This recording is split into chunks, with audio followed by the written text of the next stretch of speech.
எதுவாக இருந்தாலும் நல்லது கெட்டது ரெண்டத்தையுமே சொல்லணுமா இல்லையா?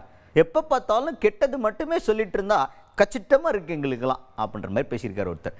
யார் அவர்? அமைச்சர் மனோ தங்கராஜ் அவர்கள். ஐயா தான் ஆவினை இப்போ பார்த்துன்னுக்கிறாரு. அதில் இருக்கிற முன்னேற்றங்கள் பற்றிலாம் பேசினுக்கும் போது அவர் ஃபீல் பண்ணி என்ன சொல்கிறாருன்னா, இப்போ நாங்கள் எவ்வளோ டெவலப் பண்ணிக்கிறோம் தெரியுமா ஆவினை, ஆனால் வெளிலேருந்து பேசுகிறவங்க எல்லாருமே தப்பாக பேசுகிறாங்க அப்படின்ற மாதிரி பேசினிருந்தார். அதில் முக்கியமான மேட்ரு என்ன அப்படின்னா, மாடுகளை கால்நடைகளுக்காக போராட்டம் ஒன்று பண்ண போகிறான்னு சொல்லிட்டு நாம் தமிழர் கட்சி சார்பில் அறிவிச்சிருந்தாங்கல்ல, அது தொடர்பாக கேட்கும்போது தான் இந்த ஃபீலிங்லாம் கொட்டுறாரு. எப்போ பார்த்தாலும் நெகட்டிவாக மட்டுமே பேசிக்கிட்டு இருக்காங்க. இதில் நடக்கிற பாசிட்டிவையும் பேசணுமா இல்லையா? குறை சொல்லுபவர்கள் நல்லதையும் நடக்கிற நல்லதையும் சொல்லிட்டு இந்த குறையை சொன்னால் நம்ம அதை வந்து அப்ரிஷியேட் பண்ணுவோம். சரி ரைட், இதில் பிரச்சனை இருக்குன்னா அதை என்னென்னு பார்ப்போம் அப்படின்னு நம்ம பார்க்கலாம். ஆனால் வெறும் குறையை மட்டுமே சொல்லிக்கிட்டு இருக்கிறது இது நல்லது கிடையாது இல்லை அப்படின்ற மாதிரி ஃபீல் பண்ணியிருக்காரு மனோ தங்கராஜ் அவர்கள். அவங்க வந்து இந்த one side of the coin மட்டும் பார்க்க கூடாது.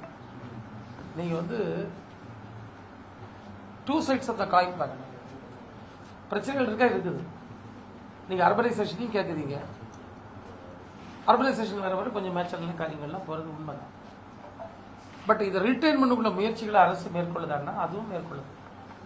இப்போ நீங்கள் பார்த்தீங்கன்னா நான் இப்போ சொன்னதெல்லாம் other side of the coin. இவ்வளோ லோன்ஸ் கொடுக்கும், இன்புட் சர்வீசஸ் அவ்வளவு கூட்டி கொடுத்துட்ருக்கோம், பல்வேறு ஃபெசிலிட்டிஸ் நம்ம பார்த்துட்டு இருக்கோம். மேய்ச்சல் குறைஞ்சதுன்னா நாங்கள் இப்போ அடுத்தது ஊறுகாப்புல் எப்படி கொண்டு வரதுன்றதுக்கு தீவிரமான முயற்சிகள் மேற்கொள்ளும். டிஎம்ஆர் டோட்டல் இந்த மிக்ஸ் ரேஷன் சொல்லுவோம். இப்போ நீங்கள் பார்த்தீங்கன்னா குமரகுரு காலேஜ் ஏற்கனவே எங்களோட வந்து ஒரு அக்ரிமெண்ட் பண்ணி ஈரோட்டில் நாங்கள் விவசாயிகள் மத்தியில் மிக தீவிரமாக பணியாற்றி கொண்டிருக்கின்றோம். அதில் வந்து மெயினாக நாங்கள் செய்யறது தீவனம் மேம்பாடு. அவங்க வெட்டினரி டிபார்ட்மெண்ட்டு எங்கள் கூட பணியாற்றிட்டு எப்படி தீவனங்களை மேம்படுத்துவது, டோட்டல் மிக்ஸ் ரேஷன் எப்படி கொடுக்குறது, இதன் மூலம் பாலில் எப்படி பெருக்குவது, இப்படி பல முயற்சிகள் நாங்கள் எடுத்துகிட்டு இருக்கோம். நல்ல ரிசல்ட் வந்துட்டு இருக்கு. இதை விமர்சனங்கள் பண்ணுகின்றவர்கள் ஒரு நேர்மையான மனதோடு விமர்சனம் பண்ணாங்கன்னா நல்லதையும் சொல்லணும்.